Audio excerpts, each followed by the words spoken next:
welcome back to Food Prep Guide. We have another canning recipe for you today, and it is my all-time favorite relish recipe, but not a pickle relish.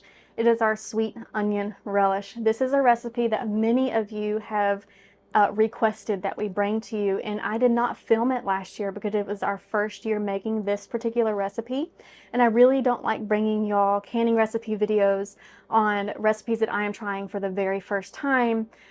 Because I don't know if they taste good, I don't know how it's going to turn out, and I really want to try to bring you tried and true recipes and give you some feedback on how we use it, how it tastes, and all that. So up to this point, we have not had that recipe, but it has been requested so much that I decided, you know what, I'm going to film it this fall.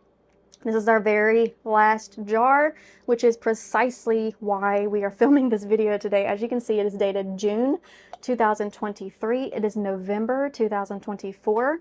So we made 24 pints of our onion relish last June. So those 24 pints lasted us from June to November of the following year. So over a year. So that is going to be my target this time, is another case of 24 pints. The recipe that I'm going to be making for you today is going to be a full 24 pint size recipe. So you'll just want to divide it in half if you just want to do one case or 12 pints of this recipe. Okay, let's get started. By the way, if you would like help building your food storage, scroll down to the description box of this video and click this link for our free 1-year food storage plan. We calculated a year's supply of food for one person, then broke that data down into a week-by-week list of items to build your pantry on a budget. We'll send it straight to your inbox.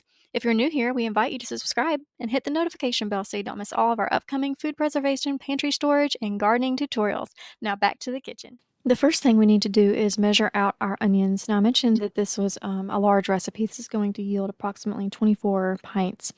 So we need 25 pounds of onions. I do recommend using a kitchen scale for this because it's pretty important to get the onion to the brine ratio right to make this relish really taste the way it's supposed to, as opposed to being a little bit too vinegary or a little bit too oniony.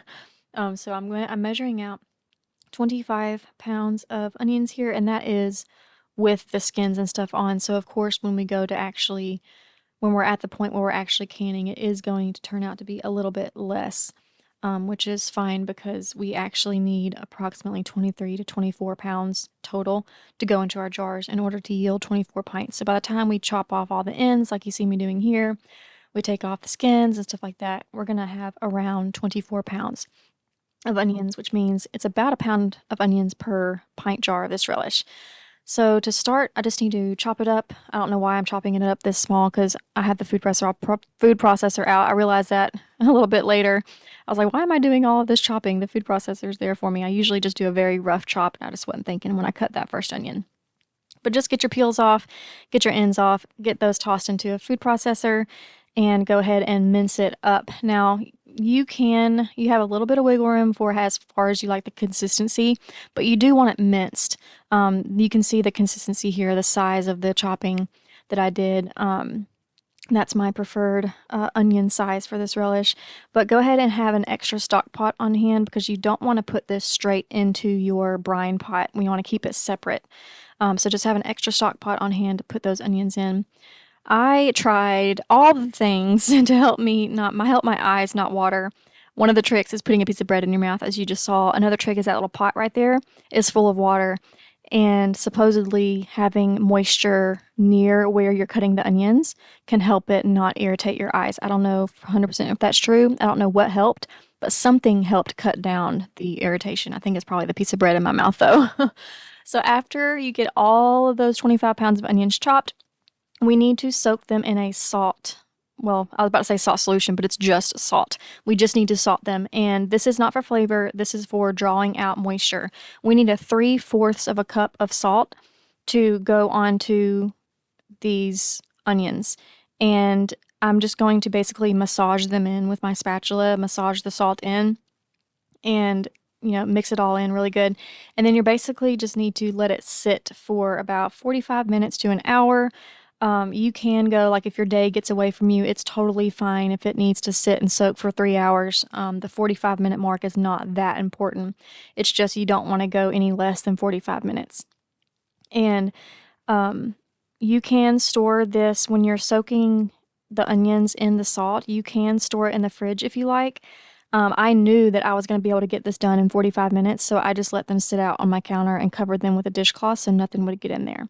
After the soaking time is up, we need to strain all of that onion juice out. All of that water that salt has extracted needs to come out so that we are left with not as liquidy of a substance going into our relish. So just give that a good rinse on your sink and give that a good drain, and then we're ready to start our brine.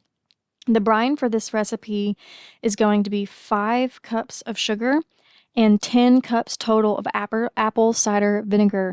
You do not want to substitute white vinegar for this recipe. It is very important that it's apple cider vinegar. It's not a safety thing, it's just a flavor thing. It's going to be a totally different flavor if you use white vinegar. So 10 cups total of that. And then we need mustard seed. We need 5 tablespoons of mustard seed. And the next ingredient is dry mustard powder, so it's not a good substitute to substitute the seed for the powder. We really need both for this recipe. So do 5 tablespoons of mustard seed and 5 teaspoons of dry mustard. I want to repeat that again. 5 tablespoons of mustard seed, but 5 teaspoons of dry mustard. One year I accidentally did the tablespoons for both and it was a disaster. So teaspoons on the dry mustard. Get that good and stirred up with your whisk and bring that up to a boil. Pretty much as soon as it's boiling, you are able to put your onions into the brine. In years past, I tried to tip up my bucket of onions and slowly pour it in with my spatula, but there was just no way for me to do that. Number one, without making a huge mess, but number two, without having that boiling hot brine splash back up onto my arms. So now I just have a 1 cup scoop here and I'm just scooping slowly. It's meticulous, it's tedious, but it is the safest way that I have found to do it. Once everything is in, we just need to bring that up to a boil. And as soon as it comes up to a boil, we're able to lower it back down to simmer. But in this clip, I wanted to film this clip. We do need to be stirring it so that you don't burn the bottom. But I wanted you to see that pinkish color. I was really thrown off by that the first time that I made this. Now, the apple cider vinegar, of course, has kind of like a golden or apple juicy type color to it. But this relish really does take on a pink hue. It looks a little bit more orange on the camera right here, but it is very pink. And that is totally normal. That's how it should be. So once we bring that to a boil, we can lower it back down to a simmer and let it simmer for 20 to 30 minutes. We're ready to, at this point, while that's simmering, to go ahead and start our canning process. You saw me prep the canner there. It was half full of water. I put my rack in, brought it to medium heat. That is heating up while I am loading up all of these jars. And we're just going to go through the canning process. We're going to fill each jar up to 1/2 inch of headspace. Then we need to debubble, which you will see that in just a moment. And then we need to wipe our rims with a clean, damp, either cloth or a paper towel. And then new clean lids, and set your rings to fingertip tight, and into the canner they go. This recipe needs to water bath can for 15 minutes. Be sure to check your elevation and see if you need to adjust that processing time depending on if you are higher than 1,000 feet elevation or not.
After the processing time is over, I turn the heat off, take the lid off, and let it sit there for about 5 minutes before removing the jars. Here's what they look like. It's one of our favorite recipes. Hope this was helpful to y'all, and we'll see you next time. Bye!